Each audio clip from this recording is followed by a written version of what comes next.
E é assim que nós enfrentaremos os conservadores, radicalizando a luta de classe. Nós estamos dispostos a oferecer a você o seguinte: um bom paredão, onde vamos colocá-lo na frente de uma boa espingarda, com uma boa bala, e vamos oferecer, depois de uma boa pá, uma boa cova. Com a direita e o conservadorismo, nenhum diálogo. Talvez você ainda não tenha dado conta que estamos numa guerra. É porque eu odeio a classe média. Se eu disser que eu sou a favor, por exemplo, sou a favor do assalto. Você é a favor do assalto? Não, eu penso assim, tem uma lógica no assalto. Mas não é uma guerra material, é uma guerra espiritual.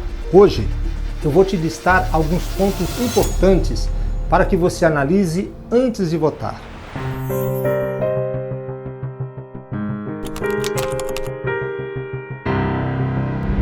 Primeiro ponto: a destruição da instituição família. Muitas pessoas, até mesmo por ingenuidade, acham que a discussão sobre novos tipos de família é uma questão apenas ideológica e de tolerância. A família é uma instituição natural. Porque vocês querem destruir a família? Sim.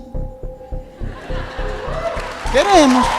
A primeira comunidade para o homem é a família. Nela, o homem ou a mulher acordam para a vida e passam a ter o contato humano e social com os outros, a partir de seus pais. E aí se dá a importância da família para o desenvolvimento humano.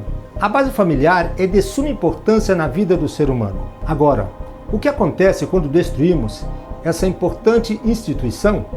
O caos. E é através daí que o diabo tem trabalhado, destruindo essa instituição, e isso nos leva ao segundo ponto: desconstrução do homem. O homem branco, cisgênero, que é se identificar com o próprio gênero, hétero, é uma ameaça. Homens cada vez mais frágeis, sem aquele instinto de proteção ou responsabilidade, se sentindo culpado pelo fato de terem nascido homem e serem heterossexuais. A desconstrução da masculinidade começa por algo que você já deve ter ouvido falar bastante: a ideologia de gênero. Hoje, a criança decide o que ela quer ser, não importa o sexo. É isso que nós cristãos temos que apoiar? Quitéria, um menino e uma menina frequentarem assim o mesmo banheiro? E ela perguntou assim pra gente: por acaso na casa de vocês têm banheiro separado? Eu fiquei pensando, é verdade, gente.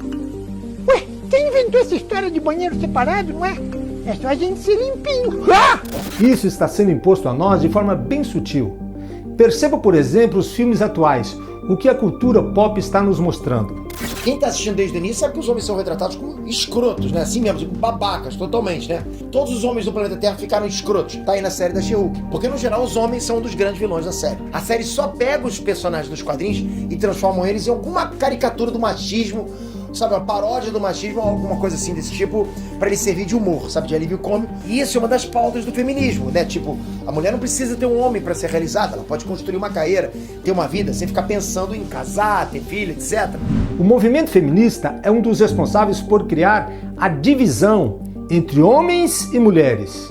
Usa exceções como regra e distorce o que seria realmente um empoderamento feminino, causando exatamente a destruição da instituição família. Jovens crescem sem a base familiar porque não tiveram um pai presente. E por isso, nenhum homem presta.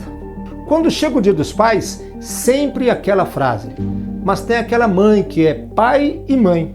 Pode parecer besteira, mas a desconstrução do homem é feita de forma sutil.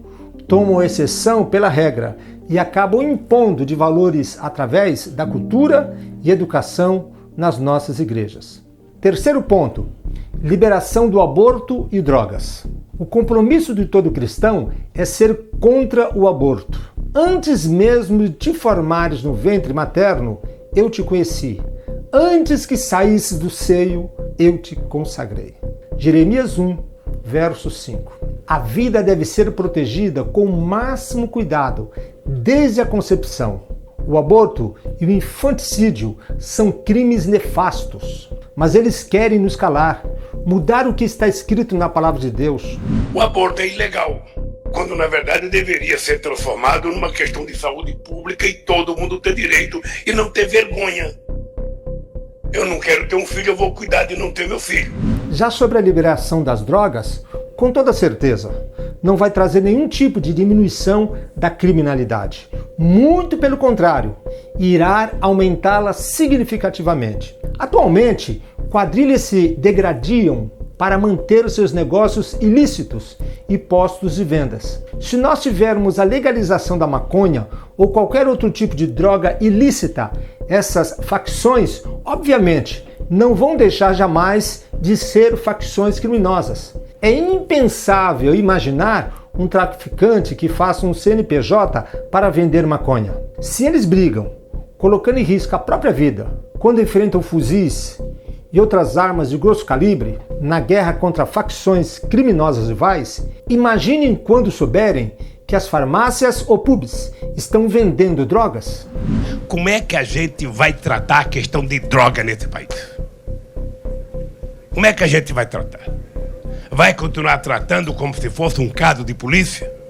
Eu sou super a favor da legalização das drogas e da maconha para que as pessoas possam ter empresas legalizadas que pagam impostos e que geram empregos, né? Fazendo a maconha e gerando empregos e acabando com essa guerra que só quem ganha é os ricos lá, as milícias, os fulanos, beltrano. Qualquer pessoa que recorre ao uso de uma substância psicoativa o faz na tentativa de fugir da realidade e criar uma situação mais aceitável aos seus desejos. Não importa se de início isso assume um formato de busca por aceitação, modismo, curiosidade ou revolta.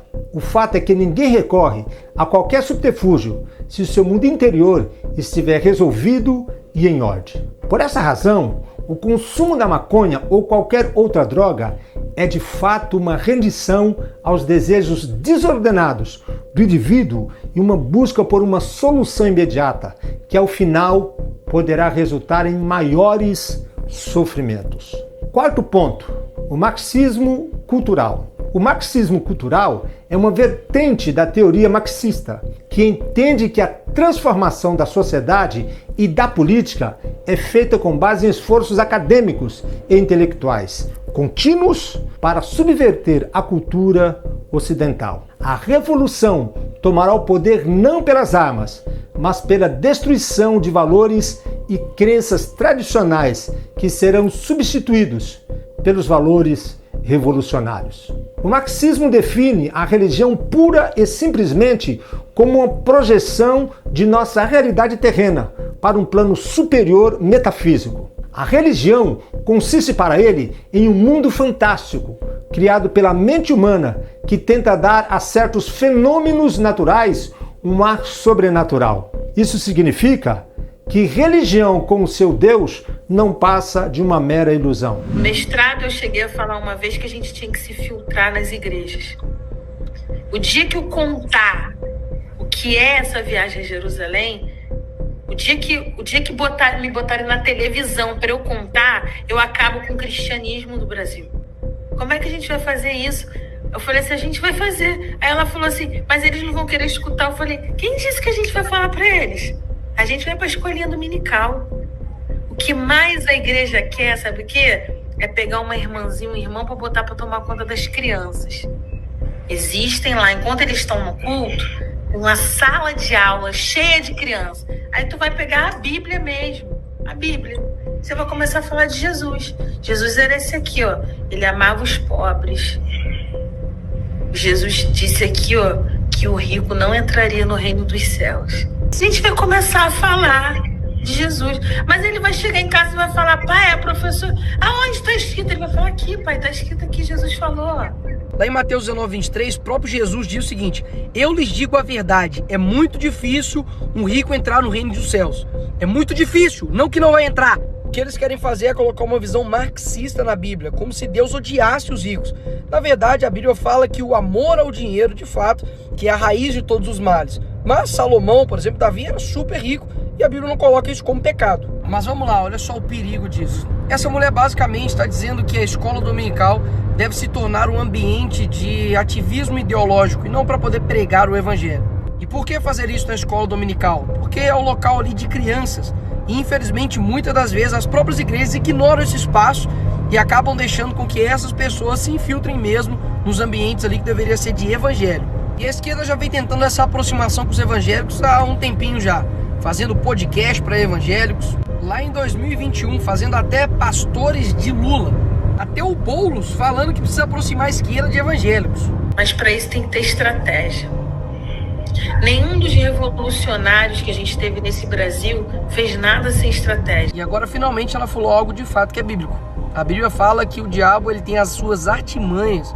Então de fato o diabo tem as suas estratégias. Vejo muitos cristãos dizendo que na igreja não podemos falar de política, que pastores não podem recomendar os seus candidatos, e concordo que pode haver até abuso do poder religioso nas eleições. Mas até que ponto devemos nos abster da nossa cidadania dentro da igreja? Até que ponto devemos ignorar os acontecimentos que acontecem à nossa volta? Existem várias histórias bíblicas em que Deus usou a política para salvar o seu povo. José do Egito, Daniel, Esther, são alguns exemplos de como Deus já fez isso. Então qual seria a diferença hoje? Temos que ser coerentes com as nossas escolhas. Temos que entender os valores cristãos que regem a nossa vida e que nos guiam para mais próximo de Deus. Você já leu a Bíblia? Se você fizer isso, fica fácil entender que existem certas propostas políticas que são totalmente na contramão da palavra de Deus. Do que adianta orarmos pelos dependentes químicos, construirmos ou até mesmo fazemos doações a casas de recuperação, se quando vamos escolher um candidato para dirigir a nossa nação, ele for a favor da liberação das drogas? Não faz sentido apoiar alguém que é a favor do aborto como política de saúde pública. Mas pastor, tudo o que acontece é permissão de Deus. Então diga para um pai de uma criança de 7 anos de idade que a filha dele foi estuprada, porque Deus permitiu. Diga para uma mãe que o filho dela morreu aos 10 anos por uma bala perdida, que foi Deus quem permitiu.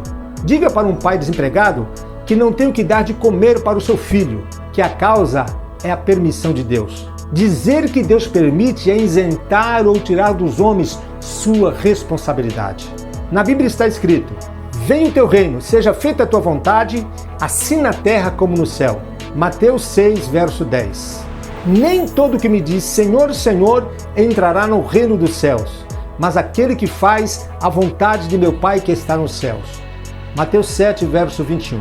Se Cristo pede para que a vontade de Deus seja feita, é porque ela não está sendo feita. Lembre-se, a escolha está em suas mãos. Você pode definir o futuro dos nossos filhos e netos. Que Deus cuide de nossa nação. Deus te abençoe em Cristo Jesus.